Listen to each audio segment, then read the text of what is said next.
How do you walk away without hurting your partner? Teka lang, bakit ka ba magwa-walk away? Remind lang kita. 'Di ba kasi sinaktan ka, niloko at binaliwala? 'Di ba hindi ka na safe sa relationship nyo? Natatakot ka na baka saktan ka niya ulit, 'di ba? Pinagkakatiwalaan mo pa ba siya? Pag nakikita mo siya, parang ibang tao na siya, 'di ba? Hindi na siya yung taong akala mo minahal mo. Hindi na siya yung akala mong pipiliin ka at aalagaan araw-araw. Siya yung nanakit sa'yo. They took advantage of you. Pinagmukha kang tanga and treated you like trash. Ngayon, sa panahon na kailangan mong piliin ang sarili mo, ngayon na kailangan mong protektahan ang peace of mind mo, ayaw mong mag-walk away kasi baka masaktan mo ang partner mo. Ang bait mo naman.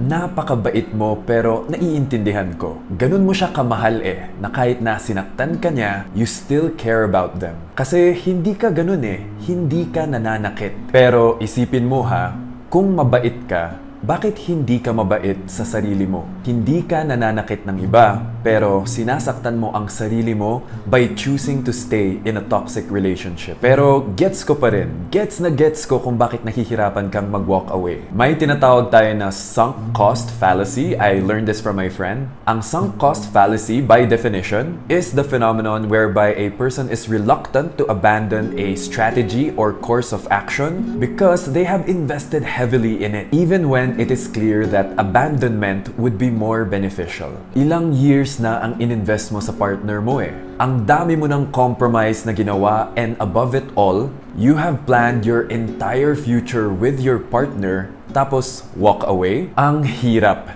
Pero, mas mahirap pag kailangan mong isakripisyo ang mental health mo para sa isang tao. Here are some things you should remember. Number 1, masasaktan talaga ang partner mo pag nag-walk away ka. Pero, pag nag-stay ka, ikaw ang mas masasaktan. Number 2, the pain of walking away will heal you, and the pain of staying in a toxic relationship will degrade you. Number 3, you deserve a space that is not suffocating you. Kahit na cheater yung iiwan mo, masasaktan yan. Siyempre, mawawala na yung taong akala niyang tatanggapin siya kahit na wala siyang kwenta. Kahit na pag-usapan nyo ng maayos, kahit na i-explain mo sa kanya yung benefits kung bakit kailangan nyo nang tapusin ang relationship nyo, kahit na kalma mo siyang kausapin, kahit na maging logical at reasonable ka, masasaktan at masasaktan ng partner mo. And masasaktan ka rin pag nakikita mong nasasaktan ng partner mo. That's expected. When you walk away, you will be in extreme pain. Araw-araw kang iiyak, araw-araw kang aatakihin ng anxiety, at para kang namamatay. Wala talagang way para mapabilis yung healing process. The only way out of the pain is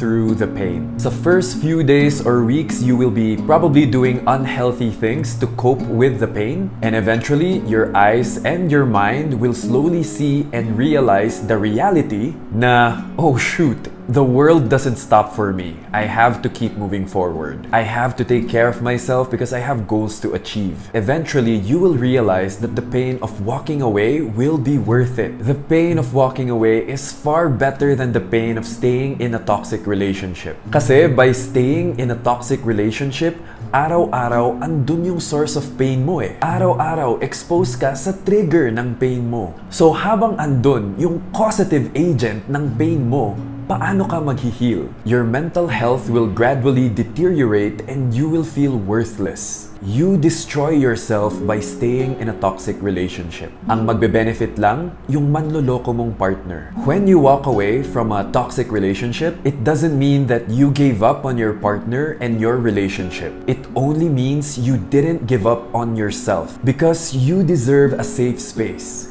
You deserve to be at peace, and you deserve to be physically, mentally, emotionally, and spiritually healthy.